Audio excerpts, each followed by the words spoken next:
हूं आपके साथ मनीषा सिंह और आप देख रहे हैं प्राइम न्यूज का सबसे बड़ा शो सीधी बात। सीधी बात में हम बात करते हैं हर उस मुद्दे की जिससे आपको सरोकार है और पूछते हैं हर वो सवाल जिसका जवाब जानना देश के लिए बेहद जरूरी हो जाता है। तो चलिए शुरू करते हैं खबरों का सिलसिला। विधानसभा चुनाव 2027 में से पहले उत्तर प्रदेश में महिलाओं को आर्थिक सहायता देने की प्रस्तावित योजना ने सियासी बहस तेज कर दी है।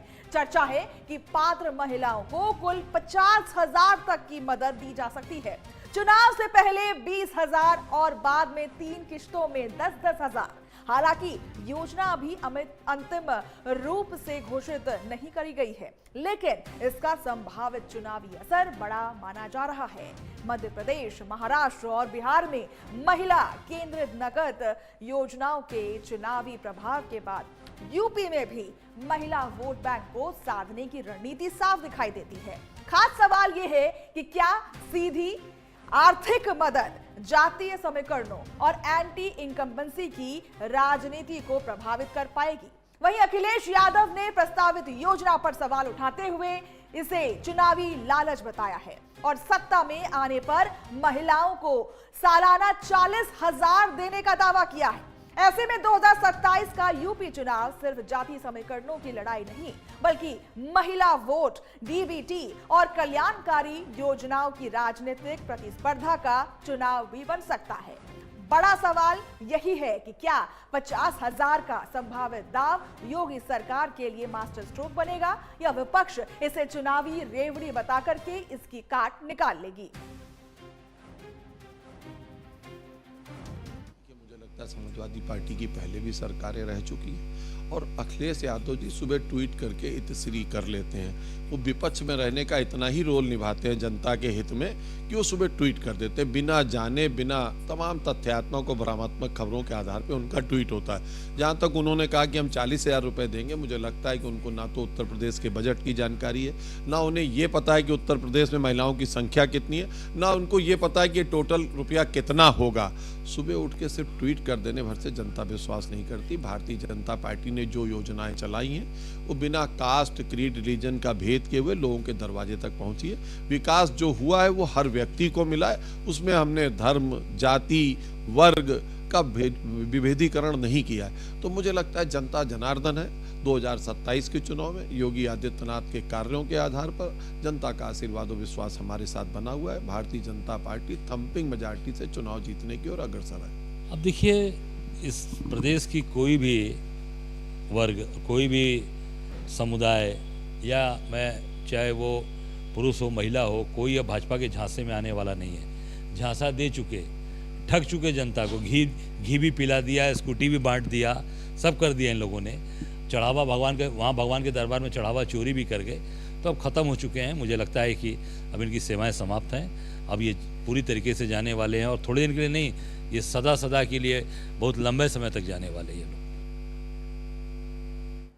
तो देखिए, 2027 का चुनाव अब बेहद नजदीक आ चुका है और ऐसे में तमाम पार्टियां अपने अपने रास्ते अपना रही है ताकि अपने वोट बैंक को साध सके।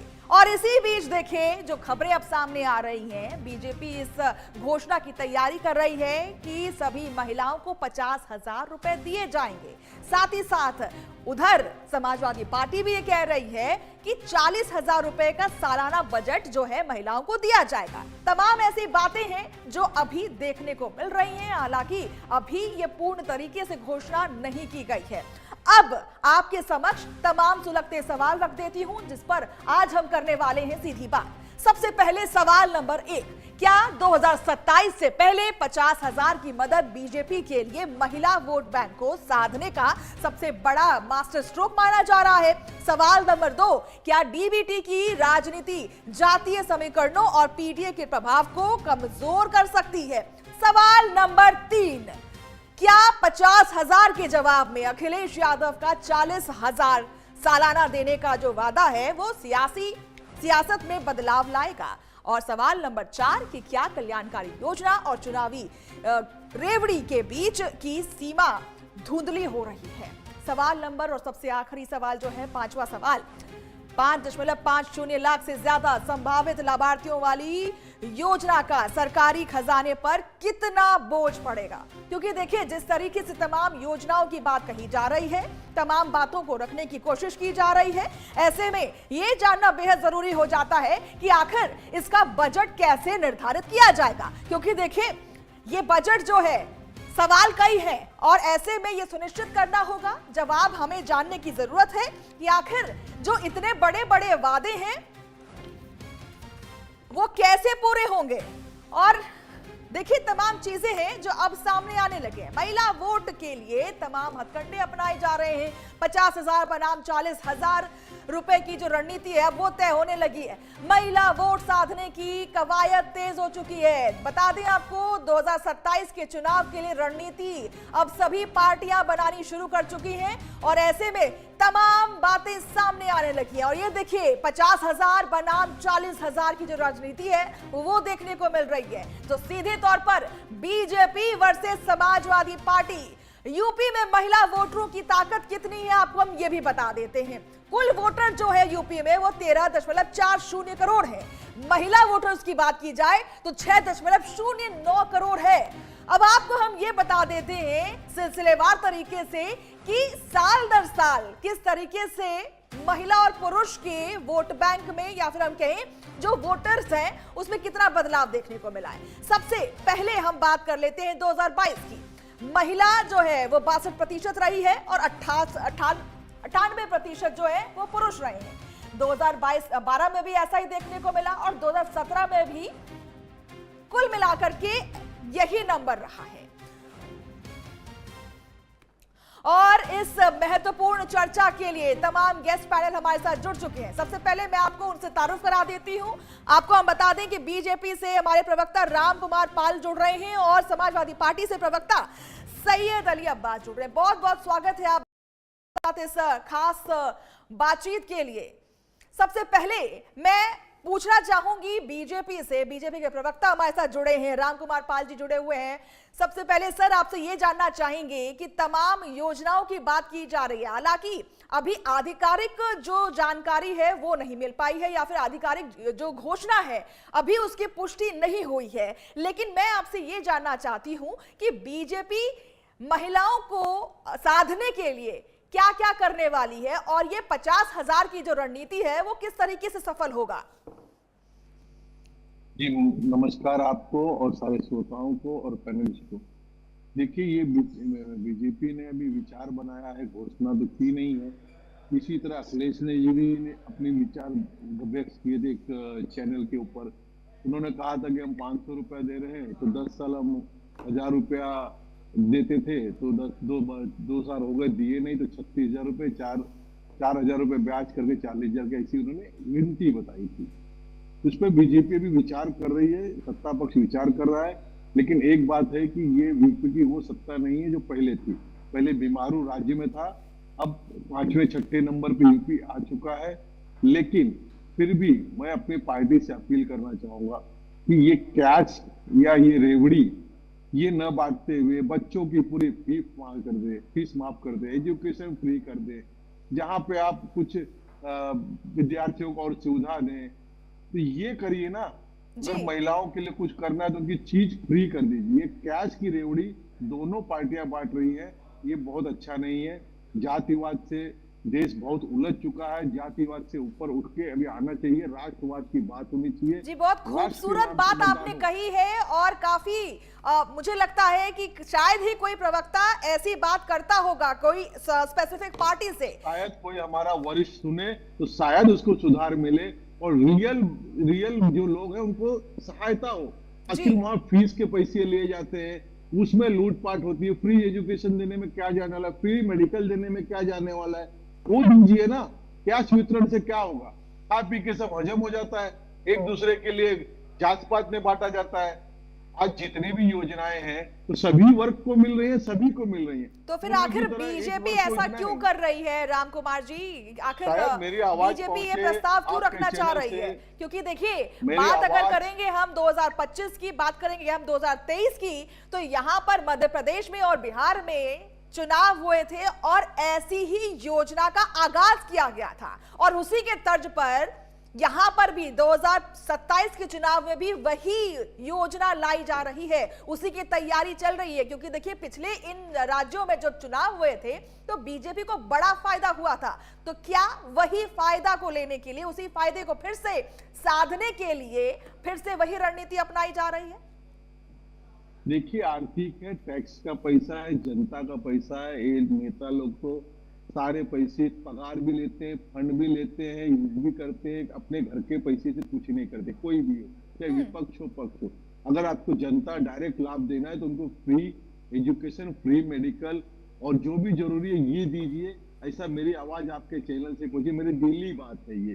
बीजेपी की प्रवक्ता होने के नाते या कार्यकर्ता होने के नाते या जनता का सेवक होने के नाते दिल्ली तमन्ना है, दोनों पार्टियां, हर पार्टी, हर नेता इस तरह का प्रयास करे, इस बात को उठाए कि जनता को डायरेक्ट बेनिफिट लाभ कैसे मिलता है। तो कुल मिलाकर के मैं एक फाइनल स्टेटमेंट आपसे लेना चाहती हूं कि being a BJP spokes person, आप ये मानते हैं कि जो बीजेपी ये रेवड़ी बांटने के काम कर रही है वो उस पर सुधार लाया जा सकता है, संशोधन किया जा सकता है?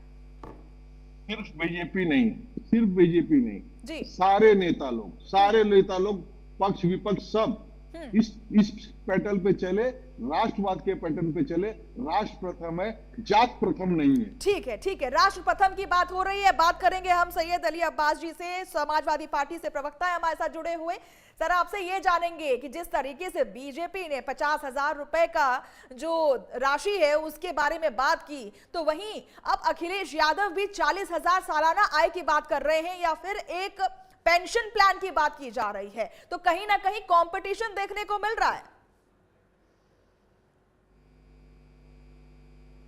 देखिए ये कंपटीशन जो है ये देश को बर्बाद कर देगा, प्रदेश को बर्बाद कर देगा। और ये लोग क्योंकि इन्होंने इतना बड़ा घोटाला किया है मंदिर के चंदे में, चढ़ावे में, तो ये लोग जो है महिलाओं को वो पाप भरा जो कृत्य जो है अब ये महिलाओं को उनको ललचा रहे हैं कि हम आपको जो है ये देंगे और 50,000 देंगे।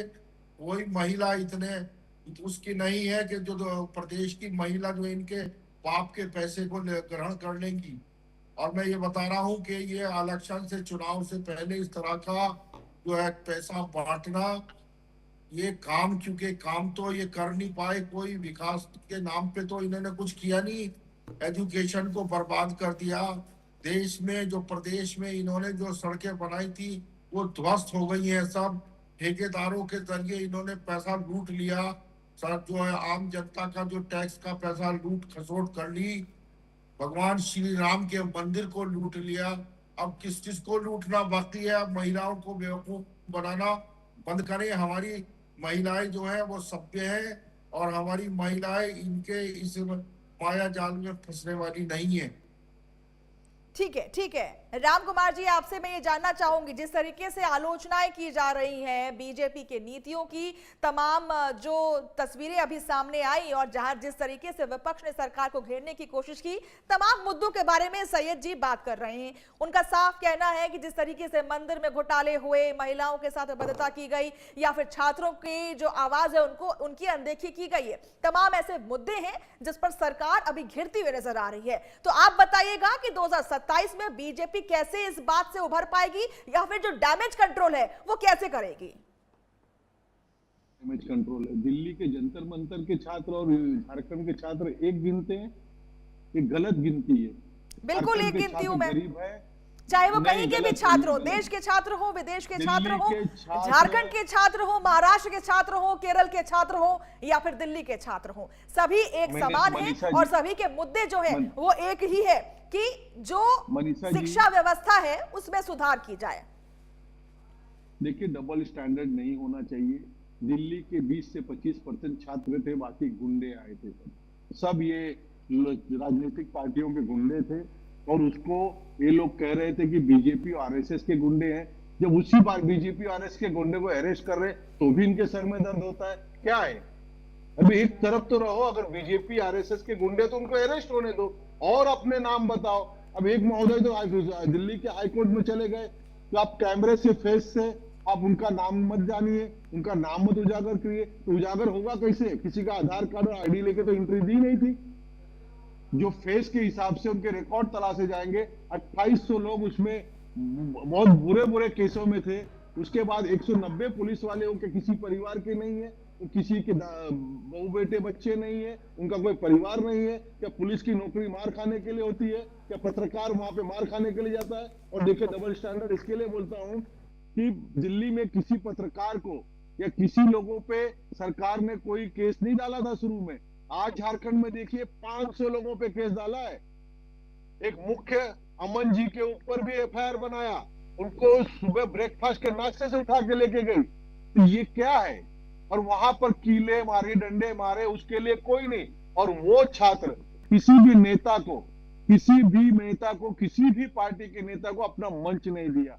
जबकि आपके दिल्ली के मंच पे देखेंगे तो 19 दिन हिंदुओं का विरोध, हिंदुओं को नीचा दिखाने का काम हुआ है, चाहे जो भी थे। ठीक है, वाजिब सवाल है ये। जिस तरीके से झारखंड में बच्चों के साथ अभद्रता की गई या फिर बर्बरता की गई, उसका जवाब भी देना होगा। क्योंकि देखिए जिस तरीके से समाजवादी पार्टी, कांग्रेस, तमाम ऐसे विपक्षी दल हैं जो दिल्ली में मौजूद थे और उन बच्चों की आवाज बनते हुए नजर आ रहे थे, लेकिन वो आवाज कहां गायब हो गई सैयद जी? जब झारखंड में बच्चे न्याय की मांग कर रहे थे, जब झारखंड में इतने दिनों से प्रोटेस्ट किया जा रहा था, जब झारखंड में सुरक्षा व्यवस्था या फिर हम कह लें शिक्षा व्यवस्था में सुधार की बात की जा रही थी, तो ये विपक्ष कहां था? अखिलेश यादव कहां थे? राहुल गांधी कहां थे? देखिए ये कब तक छुपेंगे ये झारखंड के पीछे, और कब तक केरला के पीछे छुपेंगे? इन्हें शर्म नहीं आती? छिपने वाली तो बात ही नहीं है ना सैयद जी। देखिए आदर पूर्वक मैं पूछ रही हूँ जी, मैं आपसे ये पूछ रही हूँ, ये छिपने वाली बात भी नहीं है। यहाँ पर सवाल यही है कि छात्रों का क्या वो छात्र झूठे हैं या उनके मुद्दे झूठे हैं? वहां पर आपकी सेलेक्टिव सिंपैथी क्यों दिखने को मिलती है? ये सब पेशबंदी है इन लोगों की, ये इन लोगों का झूठ, मक्कारी, फरेब। इन लोगों ने देश के नौजवानों के साथ जो धोखा किया है, इनको देश माफ नहीं करेगा कभी भी। और 2027 में ये 50,000 नहीं 50 लाख भी अगर महिलाओं को देंगे तो हमारी ऐसी जो महिलाएं नहीं है कि जो इनके चढ़ावा चोरी का पैसा वो लेके बैठ जाएंगे। ये लोग जो है देश के लुटेरे लोग हैं। अब इनको जनता माफ नहीं करेगी। अब इनकी कुर्सी हिल रही है, तो अब ये इस तरह से वोट खरीदने की बात कर रहे हैं। आपने मेरे सवाल का जवाब नहीं दिया। मैं ये कह रही हूँ कि जो सिंपैथी है आप सभी के साथ दिखाइए ना, या फिर जहां पर भाजपा की सरकार है वहां पर आप सिंपैथी या फिर अपना कंधा देने के लिए पहुंच जाते हैं। डिंपल यादव पहुंच जाती हैं, अखिलेश यादव पहुंच जाते हैं, तमाम विपक्षी दल है वहां पर पहुंच जाते हैं, राहुल गांधी पहुंचते हैं, प्रियंका गांधी पहुंचती है। लेकिन वही जब जहां पर कांग्रेस की सरकार है, जेएमएम की सरकार है या फिर किसी भी विपक्षी दल की सरकार है, वहां पर आप चुप्पी साध लेते हैं, मुंह सिल जाते हैं। आखिर ऐसा क्यों होता है? कोई चुप्पी नहीं है। जहां भी कोई जो है नौजवान की बात या शिक्षा की बात है, हम कोई भी सरकार हो, हम स्टूडेंट्स के साथ है, नौजवानों के साथ है, उनकी शिक्षा दीक्षा के साथ है, उनके रोजगार, उनको रोजगार मिले, उनको सम्मान मिले, उनके साथ बर्बरता ना हो, पुलिस उनके साथ आतंकवादी जैसा व्यवहार ना करे। हम सबके विरोधी हैं इस बात के। लेकिन वहां से तमाम विपक्षी दल गायब क्यों थे? अगर दिल्ली के जंतर मंतर में जाना जरूरी था, उनके आंसू पोंछने जरूरी थे, उनको पानी पिलाना जरूरी था, तो क्या झारखंड में वही चीज नहीं अपनाई जानी चाहिए थी? क्या वही सहानुभूति समाजवादी पार्टी के लिए नहीं होनी चाहिए थी झारखंड में? हमारी सहानुभूति झारखंड नहीं पूरे देश के बच्चों के साथ है। तो फिर केरल और झारखंड में क्यों नहीं मौजूद थे? पंजाब में क्यों नहीं मौजूद थे? ये नैरेटिव जो है, ये बीजेपी वालों के, आप जो है नैरेटिव में ना फंसे। ये लोग जो है देश को बर्बाद कर चुके हैं। जवाब नहीं दे पा रहे हैं। जाने का टाइम आ गया है अब इनके। मैं आपकी गैर मौजूदगी पर सवाल खड़े कर रही हूँ। आखिर आपकी गैर मौजूदगी वहां पर क्यों थी? जो लोग हैं अब इनके दिन लद चुके हैं। अब ये दोबारा सत्ता में नहीं आएंगे। इन्होंने देश के साथ धोखा किया है, देश को गिरवी रखने के ऊपर ये उतारू है।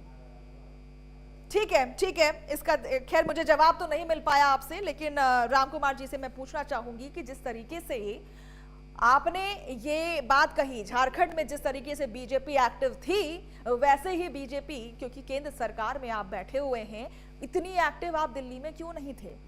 इतने दिन का क्यों इंतजार किया गया धर्मेंद्र प्रधान के इस्तीफे के लिए? क्योंकि देखिए अनियमितताएं पाई गई थी और कहीं ना कहीं जो शिक्षा विभाग है वो इस पर कंप्लेन करने के लिए बिल्कुल वो यहां पर मौजूद है और यहां पर उनको अपने ऊपर आरोप लगाना भी पड़ेगा। तो इतना टाइम क्यों लग गया उन आरोपों को एक्सेप्ट करने के लिए और उस पर एक एक्शन लेने के लिए? जी देखिए, इनकी बात झारखंड पे नहीं निकलती, इनकी बात कर्नाटक पे नहीं निकलती, इनकी बात तेलंगाना पे नहीं निकलती। आप दिल्ली की बात कर लीजिए। खैर उनसे मैंने 4 बार पूछ लिया, उन्होंने जवाब नहीं दिया। आप दिल्ली की बता दें। दिल्ली का जवाब दे रहा हूँ, लेकिन ये भी विद्यार्थी हैं जो केरल में मट्टी और घास खा रहे हैं। हाँ, दिल्ली के अंदर सरकार ने थोड़ी देर जरूर की, लेकिन दिल्ली के मंत्री चाहे हमारे जितेंद्र प्रसाद हो चाहे जेपी नड्डा हो, बातचीत की और किसी भी ये जो देशद्रोही स्टेज मंच पे गए थे, जो देश के खिलाफ बात कर रहे थे, उसको अरेस्ट नहीं किया, उनके ऊपर एफआईआर नहीं किया। आपको तुलना जरूर करनी पड़ेगी। झारखंड में अभी तक 500 केसेस एफआईआर हो चुकी है, 500। अब बताइए 19 दिन जितनी गालियां दी गई उसमें कितनी केसेस उनकी किस पे केसेस हुई थी? और जो हमारी कांग्रेस पार्टी है, राष्ट्रीय पार्टी है, वो एक नंबर की झूठे लोग हैं। पप्पू राहुल गांधी कब जंतर मंतर गए, कब गए बताइए? अगर अखिलेश जी की वाइफ गई थी आदरणीय माननीय सांसद जी, उसके अलावा राहुल गांधी कब गए? और पूरा हाईजेक कर लिया। वहीं सोनम वांगचुक जो इतने दिन 20 दिन उन्होंने अनशन किया, कार्तिक चिदम्बरम कह रहे हैं कि वो अनशन उनका नहीं था, तो किस लिए उन्होंने 20 दिन अनशन किया? वहां सारे पूरे दिल्ली के अंदर बैनर किसका राहुल गांधी ने लगाया? क्यों नहीं अखिलेश जी की वाइफ का फोन उसमें जोड़ा? अखिलेश जी की वाइफ गई थी ना मंच पे। तो इनके कहने और कथनी और करने में डबल स्टैंडर्ड, इसी को कहा जाता है कि डबल स्टैंडर्ड इनका यही है। देश के प्रति कोई सोच नहीं है। और एक बात कहना चाहता हूं, अगर बीजेपी कुछ लाती है तो देश के और उत्तर प्रदेश के लोगों को बीजेपी पे विश्वास है, योजनाएं उन तक पहुंची है। और जो बीमारू राज था, जिसको पगार देने के भी पैसे में टोटा था और पैकेज मांगते थे, वो बीमारू राज से आगे बढ़कर 6ठे नंबर पे देश में आया है। ये उत्तर प्रदेश की जनता जानती है कि किसने लाया, कैसे आया, क्यों आया। उद्योग आए हैं, वहां पर महिलाओं को सुरक्षा मिली है, पुलिस प्रशासन कड़क हुआ है। इनके समय तो इनके आजम खान कहते थे कि डीएम मेरे जूते बांधेगा। और वक्फ बोर्ड की लूट हुई है इनके कार्यकाल में। अब 64,000 एकड़ जमीन उत्तर प्रदेश सरकार ने मुक्त कराई है। अब मुक्त करा के वहां पे उसमें क्यों उन्होंने 64,000 एकड़ जमीन जाने दी अपने कार्यकाल में? क्यों जाने दी? ये सवाल नहीं पूछेगी कोई जनता? हम नहीं कह सकते इसको। योगी जी ने उसको छुड़वाया है और लोगों को मकान बना के दिए, जो कई पुलिस चौकियां बनी है, जो भी सरकारी यूज की चीजें बनी है 64,000 एकड़ में। ठीक है, ठीक है, ठीक है। तमाम आपके सवाल है मैं पूछूंगी सैयद जी से, लेकिन उससे पहले मैं आपको बता दूं कि पवन श्रीवास्तव जी हमारे साथ जुड़े हुए हैं, वरिष्ठ पत्रकार हैं। बहुत बहुत स्वागत है आपका हमारे साथ इस खास पेशकश में। सबसे पहले सर आपसे ये जवाब मैं आपसे पूछना चाहूंगी कि जिस तरीके से अभी छीटाकशी का जो दौर है वो शुरू हो चुका है और इसी बीच देखिए बीजेपी और समाजवादी पार्टी दोनों अपने अपने प्लान्स लेकर के सामने आ रही है। एक तरफ जहां बीजेपी कह रही है कि 50,000 रुपए वाला जो दाव है वो खेलती हुई नजर आ रही है, महिलाओं को देने की बात कर रही है, वहीं अब समाजवादी पार्टी ने भी पलटवार किया है और उस पर वो कह रही है कि 40,000 रुपए जो है वो पेंशन योजना के तौर पर देगी जब अगर उनकी सरकार आती है। तो कहीं ना कहीं देखिए फ्रीबीज वाली जो राजनीति है वो काफी देखने को मिल रही है। इसका आप अर्थ बताइएगा कि आखिर ऐसा क्यों किया जा रहा है? क्योंकि देखिए अगर हम बात करें पिछले चुनावों की, बिहार की बात कर ले, मध्य प्रदेश की बात कर ले, महाराष्ट्र की बात कर ले, तो यहां पर कुछ ऐसी ही रणनीति देखने को मिली थी और जिसकी वजह से सरकार को फायदा भी हुआ था। तो क्या वही जो रणनीति है वो अपनाई जा रही है? देखिए मनीषा जी, चुनाव नजदीक है जी, आने वाले वर्ष में चुनाव है, उसी की तैयारी चल रही है। और भारतीय जनता पार्टी चाहे संगठन के रूप में हो, इस समय तिरंगा यात्रा चल रही है, देश को जोड़ करके कैसे व्यवस्था करती है संगठन भारतीय जनता पार्टी निचले पायदान से हर जगह तैयारी करती है। उसी तैयारी का एक हिस्सा है महिलाओं के सम्मान के लिए जो 50,000 रुपए देने की बात कही। अब इसका उदाहरण ये है कि आप बिहार में हम लोग देख चुके हैं, कहीं ना कहीं भारतीय जनता पार्टी को उससे लाभ मिला है। और दूसरी तरफ है कि अभी उत्तर प्रदेश की राजनीति इन सब बिंदुओं से थोड़ा हटके है। ये जमीनी स्तर पे कितने मजबूत हैं, चाहे समाजवादी पार्टी की बात करें, हम भारतीय जनता पार्टी की बात करें, ये लुभावने वादे देश हित में नहीं हो सकता है। चाहे भारतीय जनता पार्टी के आदित्यनाथ योगी जी दे रहे हो, चाहे अखिलेश यादव जी दे रहे हो, चाहे कांग्रेस, जो भी वादे कर रहे हैं ये देश हित में नहीं। आप महिलाओं को आगे बढ़ाइए। आज महिलाओं का जो है किसी ऐसे पायदान पे पहुंचाने की व्यवस्थाएं जो होती है, आदित्यनाथ योगी कहीं ना कहीं सरकार में चल भी रहा है, लेकिन सभी कोई भी आए, कोई भी राजनीतिक दल हो, उनको बढ़ाने की व्यवस्था करनी चाहिए। रोजगार के सृजन की बात होनी चाहिए कि उनके कुछ पेमेंट्स की ऐसी व्यवस्था करें जिन्हें वो रोजगार कर सके, फैक्ट्रियां लग सके, ये सब व्यवस्थाएं पे ध्यान देना चाहिए। शिक्षा की बात होनी चाहिए, रोजगार की बात होनी चाहिए, लेकिन इस पे हट करके कभी बिजली माफ हो जाएगा, कभी 50,000 दे दिया जाएगा, कभी लुभावने वादे, जो कि घोषणा पत्र में कोई भी विधायक चुना जाता है, घोषणा पत्र भरता है और 10% भी वो लागू नहीं होता है।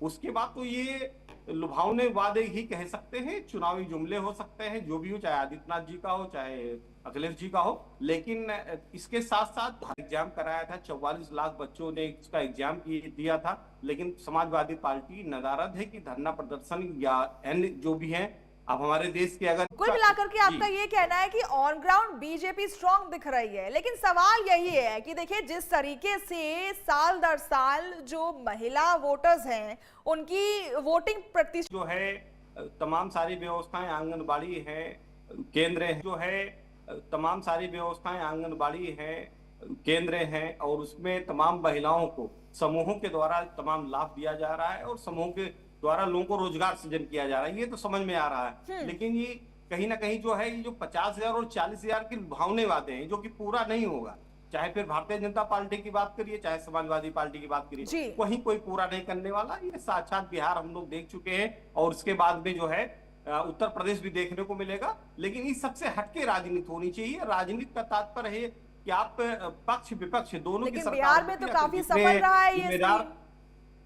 जी, बिहार में तो ये सफल रहा है स्कीम, क्योंकि जिस तरीके से 10,000 का जो दाव था, ऐसे में काफी ज्यादा प्रभावशाली थी दूसरी पार्टियां, लेकिन वहां पर बीजेपी को बहुमत मिली है।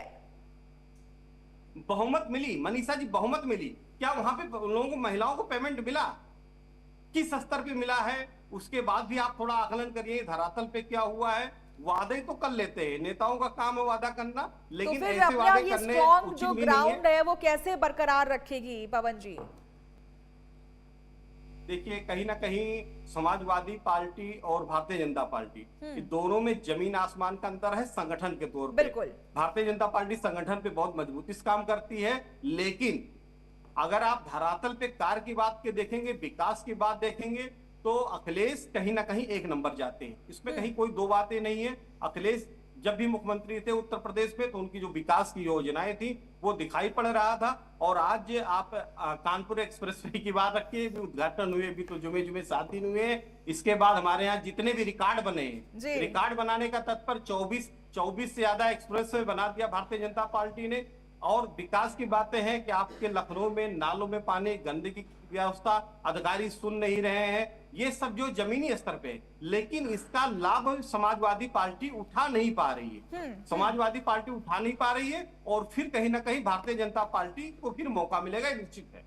ठीक है, ठीक है। सैयद अली जी से जानना चाहेंगे कि आपकी क्या राय है कि जिस तरीके से देखिए तमाम ऐसे मुद्दे हैं जिस पर समाजवादी पार्टी अपने आप को भुना सकती है, उन मुद्दों को भुना सकती है, लेकिन कई जगहों पर समाजवादी पार्टी उस कार्य को करने में असमर्थ देखने को मिल रही है। क्योंकि देखिए योजनाएं कई सारी हैं, लेकिन कई सारे मुद्दे ऐसे हैं जिस पर सरकार को घेरा जा सकता है। देखिए, श्रीवास्तव साहब ने बहुत अच्छी बात कह दी और सच्ची बात कह दी। और मैं ये बताऊंगा कि इस प्रदेश में जो हाल इन लोगों ने इस बार सड़कों में किया है, पूरा देश गड्ढा जो है गड्ढा रहित है। इस बार जो है कितने लोग यहाँ नोएडा में मर गए हैं, गड्ढों में गिर के मर गए हैं। इसका पाप चढ़ेगा नहीं चढ़ेगा?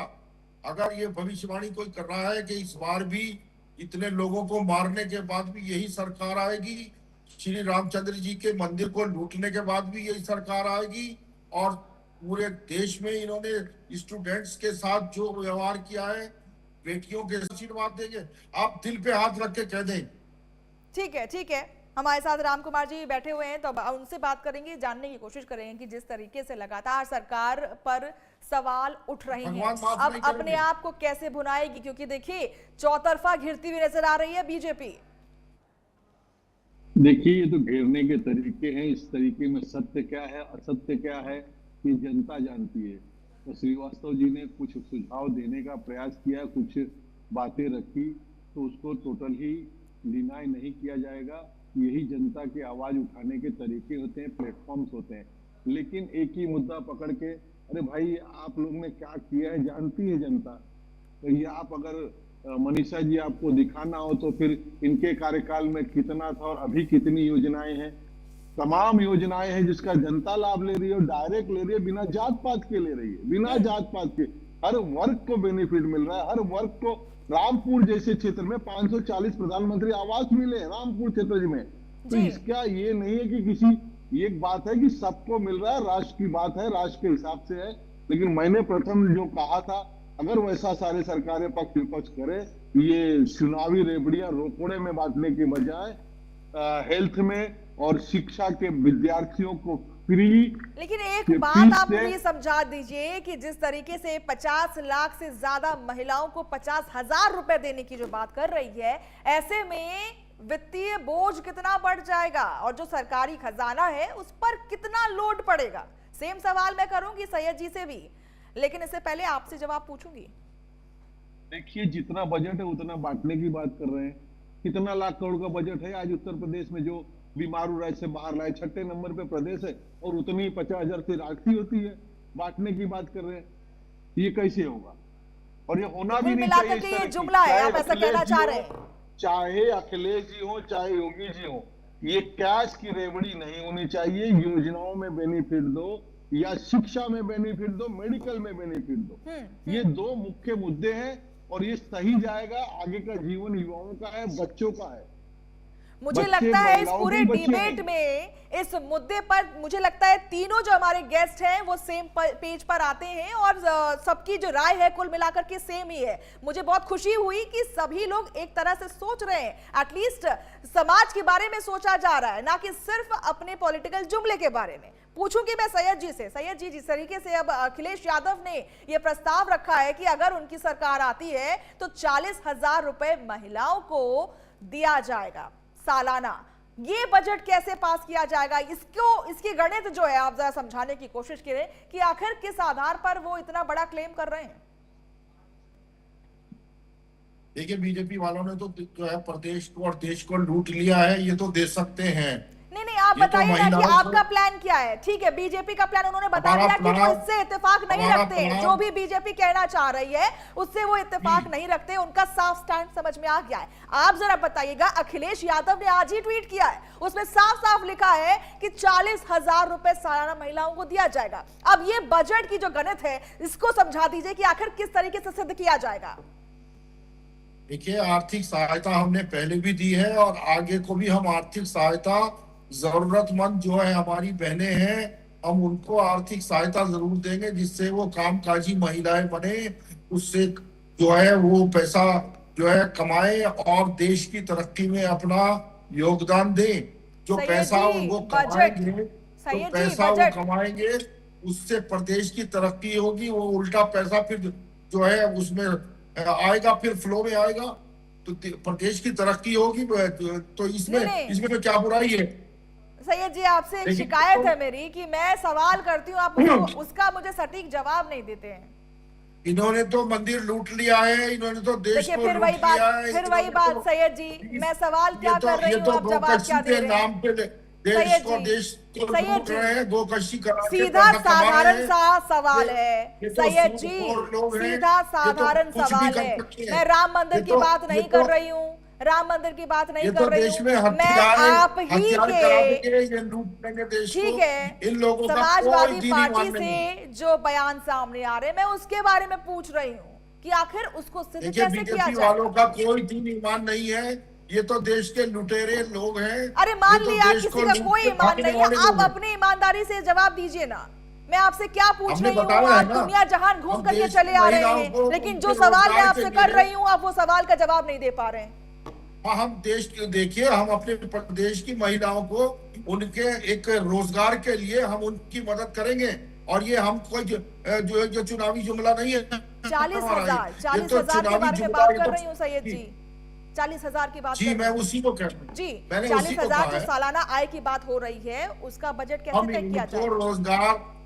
रोजगार के लिए हम इनको पैसा, बिल्कुल वो हमारी योजना है, हम रोजगार के लिए देंगे। हम ऐसे नहीं कि इनके खाते में डाल के और जो है फिर कह दिया कि ठीक है जाइए। हम इनको इनका रोजगार सर्जन के लिए देंगे इनको। लेकिन तो फिर मतलब आप ये कह रहे हैं जो अखिलेश यादव ने दावा किया है वो फिर झूठ है या जुमला है?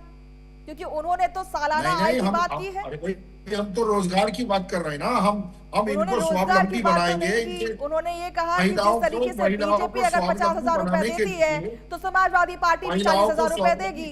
ये तो सरासर ये तो चुनावी जो है, ये इन्होंने जो चंदा इकट्ठा किया है, डकैती डाली है, ये वो पैसा बांटेंगे। ठीक है ये तो देश को लूट मुझे लिया है अभी इन तक लोगों ने। जवाब नहीं मिल पाया, कोई बात नहीं, पवन जी से इन बात लोगों ने जो करेंगे। देश को लूटा ठीक है, ये वो पैसा बांटेंगे। ठीक है। राम जी मैं आपके पास आऊंगी, लेकिन इससे पहले मैं पवन जी से के पास चलूंगी, उनसे राय जानना चाहूंगी कि जिस तरीके से तमाम जो बातें कही जा रही हैं, 40,000 रुपए फिर 50,000 रुपए, तमाम बातें कही जा रही हैं, आप इसको बताइएगा कि आखिर ये बजट कैसे सुनिश्चित किया जाएगा और जो सरकारी खाता है या फिर हम कह लें सरकारी खजाना है उस पर वित्तीय बोझ कितना पड़ जाएगा अगर हम हर महिला को, या फिर हम कह लें जिस तरीके से बीजेपी कह रही है कि 50 लाख महिलाओं को 50,000 रुपए दिए जाएंगे, तो इस पर अब किस तरीके से बजट जो उसे सिद्ध किया जाएगा या फिर उसकी गणित किस तरीके से बैठाई जाएगी?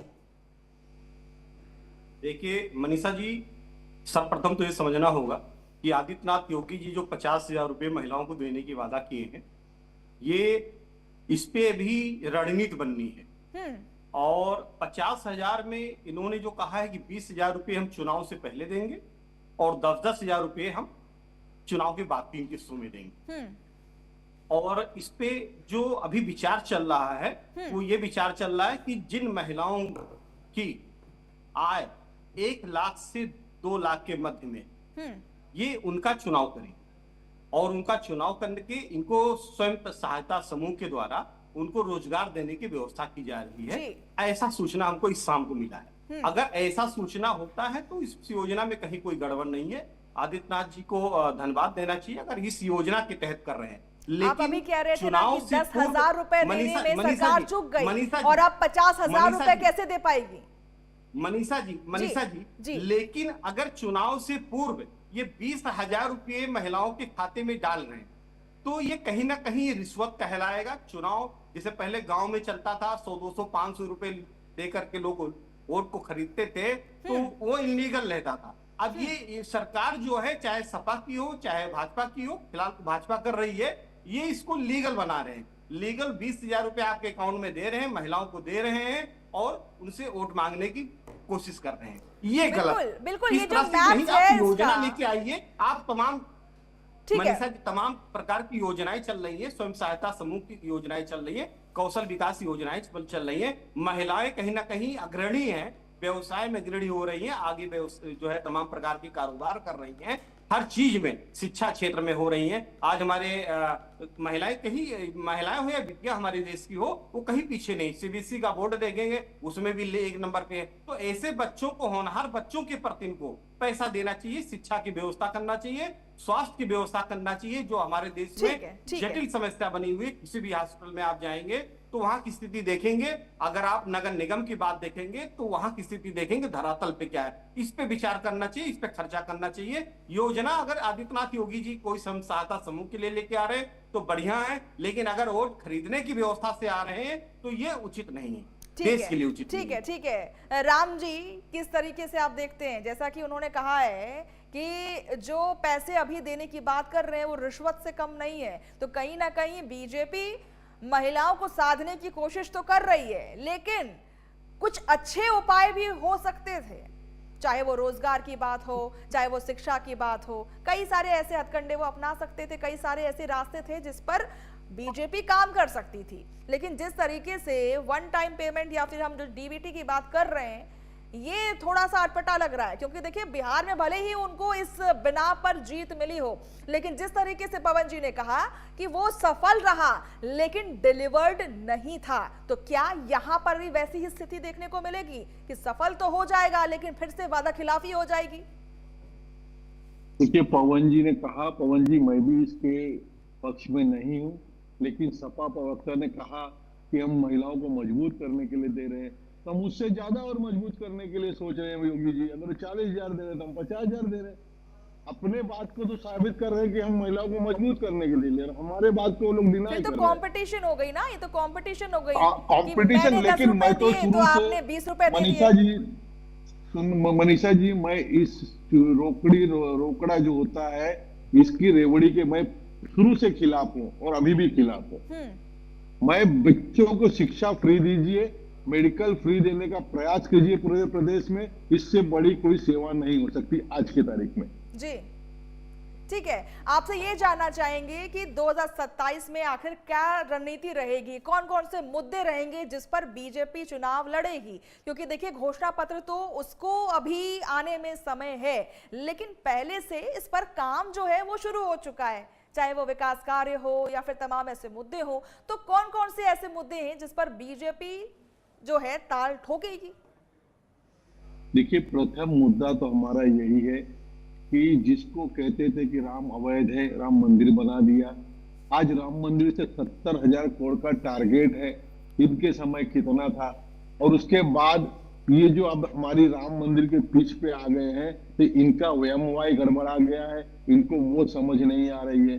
पिछड़े से लोग पंडित पे आ गए, इनको ये समझ में नहीं आ रही है। और बीजेपी के आदित्य योगीनाथ ने 100 के ऊपर सभाएं की है, और अखिलेश जी ने कितनी सभाएं की है, इसका भी उल्लेख आपको जनता को दिखाना चाहिए। रोज ट्वीट कर रहे हैं और रोज बात कर रहे हैं, पंडितों को अपने कार्यालय में बुला के पिछड़े को हटा के पंडित को जोड़ रहे हैं। तो ये टोटल का टोटल 11% वोट जो इनको कम पड़ा है, उसका जुगाड़ करने के चक्कर में है। लेकिन देखिए ना, वोट कम पड़ा हो, हमारी पीछ में, लेकिन जो वोट शेयर है, जिस तरीके से सीट जो है चुनाव दर चुनाव समाजवादी पार्टी का बढ़ा है, हालांकि एक बार घटा बहुत था, लेकिन उसके बाद धीरे धीरे जो 111 पर पहुंची है समाजवादी पार्टी पिछले चुनाव में, तो हो सकता है कि वो मात दे या फिर कांटे की टक्कर हो।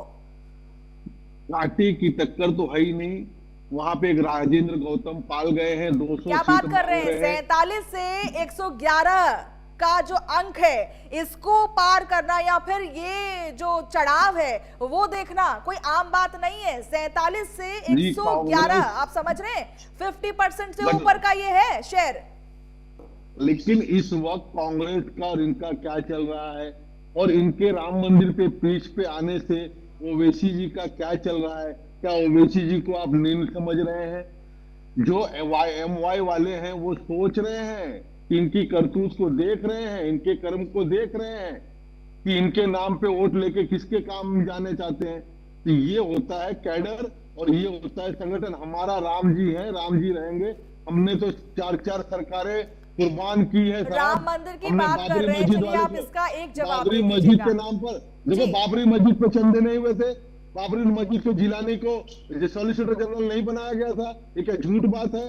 ठीक है, ठीक है, आप राम मंदिर की बात कर रहे हैं, ठीक है, हिंदुत्व की बात कर रहे हैं। मैं आपसे ये पूछना, नहीं, मैं आपसे सिर्फ एक सवाल पूछूंगी, सर आपसे एक सवाल, कि जिस तरीके से राम मंदिर की आप बात करते हैं और पूरी की पूरी बीजेपी इसकी दुआई देती है, ऐसे में आपसे ये सवाल रहेगा कि 54 करोड़ का जो 54,000 करोड़ का जो है वो बजट मांगा गया था CEL डिपार्टमेंट से, CEL कंपनी से सिक्योरिटी के लिए, लेकिन इसका बजट आज तक पास ही नहीं हुआ। वहां पर कोई भी मेटल डिटेक्टिंग मशीन लगी ही नहीं, और इसी वजह से कहीं ना कहीं जो मंदिर ट्रस्ट है उनकी अनदेखी की वजह से तमाम ये चोरियां हुई हैं, कई सारे गबन हुए हैं। आखिर मैं आपसे ये पूछना चाहती हूं कि जिस तरीके से आप इनके सौंदर्यीकरण पे आप लोगों ने काम किया, इसकी मार्केटिंग पर काम किया, लेकिन आपने सिक्योरिटी पर कोई काम ही नहीं किया। देखिए, मंदिर बना है जनता के पैसे से, सरकार का सिर्फ 1 रुपया गया है, और मंदिर के न्यास में 7 साधु हैं और 3 आरएसएस वाले या संगठन के थे जिनको निकाला गया है। तो ये मंदिर जनता सरकार के पैसे से नहीं बना है, ये कभी नहीं भूलना। लेकिन सिक्योरिटी के नाम पर तो वहां पर कुछ भी नहीं था। सर, व्हीकल डिटेक्टिंग मशीन जो है वो बेसिक चीज है, जो इतनी बड़ी बड़ी जगह होती हैं, और खासकर की वो जगह जहां पर बहुत दिनों से विवाद चल रहा था, वहां पर व्हीकल डिटेक्टिंग मशीन जो है वो बेसिक नेसेसिटी होती है, वो तक मौजूद नहीं है। देखिए, आप समझ रहे हैं कि कितनी बड़ी चूक हुई है। जी, चूक को सुधारा जा सकता है ना, चूक पे चूक तो नहीं की जा सकती है। और ये न्यास का काम है, मंदिर का काम है। आज उनके पास रेवेन्यू आ रही है, उनके अभी सीए जो जीवी के थे साउथ के, उन्होंने 3300 करोड़ का बजट वहां पे। संत समाज तो आरोप लगा रहा है कि जो छोटे मुर्गे थे उन्हें पकड़ करके जेल में डाल दिया गया, और जो मोटे मुर्गे हैं या फिर बड़े मुर्गे हैं उनको छोड़ दिया गया है, वो आजादी से घूम रहे हैं। कोई छोड़ा नहीं गया है। चंपक राय को बार बार बुला के इसकी गवाही ली जा रही है, अनिल मिश्रा को बुलाया जा रहा है।